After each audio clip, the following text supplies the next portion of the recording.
meron pong video dito na papanoorin po natin guys. So batay po ito sa kung ano pong masasabi natin. So ito na guys, papanoorin po natin kung ano pong masasabi natin, ano pong komento natin. So tara. Inupo namin si VP Sara at hindi kayo ang nagpaupo niyan. Kaya tigil-tigilan nyo na yung katarantaduhan ng pag-impeach ni VP Sara dahil hindi kayo ang nagpaupo sa kanya. Kami yan, kami ang may karapatan yan. Nandito po ako para suportahan ang anti-impeachment ni VP Sara. Bakit po? Dahil po nakikita po namin simula nung kay PRRD na pamamalakad ay nagustuhan ko po yung kay PRRD.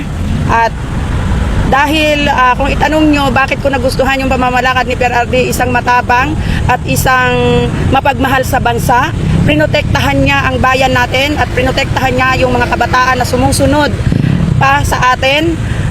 Itinaya niya yung buhay niya sa pamamagitan ng tapang at malasakit na kung ano yung sasabihin niya at dapat sumunod ang mga tao. Matakot sila para maprotektahan lang yung bansa, maprotektahan ang mga kabataan. Sinabi niya na papatayin ko ang mga drug addict, drug lord. Pero So, isang salita, pumabor po ako doon dahil hindi man niya napuksa ang mga drug lord, mga drug addict, pero nabawasan po yan. Isa po yan sa nagustuhan ko dahil nung mga time na yon isa akong balo at nagpalaki sa 4 na anak at merong mga lalaki. Ang kinatakutan ko yung mga nangyayari kay Kian De Los Santos na napag-utos-utosan na kung sino-sino lang.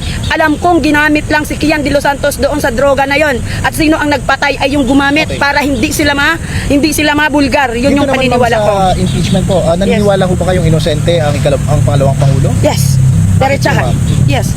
Kasi nakikita ko nakalaban nila si VP Sara sa politika. Okay. 'Di ba? Paninira para lang mapin down si VP Sara para walang kalaban sila na mas malakas. Kasi yung iba nilang kalaban is napapasunod nila sa pamamagitan ng pera. Okay. Lahat naman ng nakaupo na politiko kalaban sa bawat isa, magkakalaban yan sila. Pero nakita nila na si Sara Duterte ang pinakamatibay at pinakamalakas na kalaban nila. Kaya si Sara Duterte ang gawaan nila ng kwento para masira ang pagkatao ni Sara Duterte bilang isang politisyan. May mensahe ka sa mga senator judges na magdedesisyon sa impeachment na ito? Para sa akin kasi ganito lang mensahe ko sa kanila, mga senators. Sir, kayo lahat na nag-judge or kayo lahat na maghuhukom kay VP Sara, tandaan niyo po yan. Kaming taong bayan ang nagpaupo kay VP Sara para kaming mga maliliit na taong bayan, iprotekta niya kami. Kaya namin niluklok si VP Sara kasi nakita namin na siya lang ang nagbabantay sa aming karapatan at siya lang ang nakakaalam sa aming karapatan. Sir, mga senador, tandaan niyo yan, ha? Inupo namin si VP Sara at hindi kayo ang nagpaupo niyan. Kaya tigil-tigilan nyo na yung katarantaduhan ng pag-impeach ni VP Sara dahil hindi kayo ang nagpaupo sa kanya.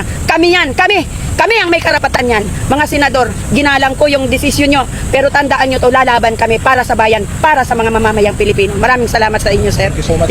So yun nga guys, so kung tatanungin kayo, sa ngayon ba kayo sa impeachment kay Sara Duterte o hindi? Comment below guys.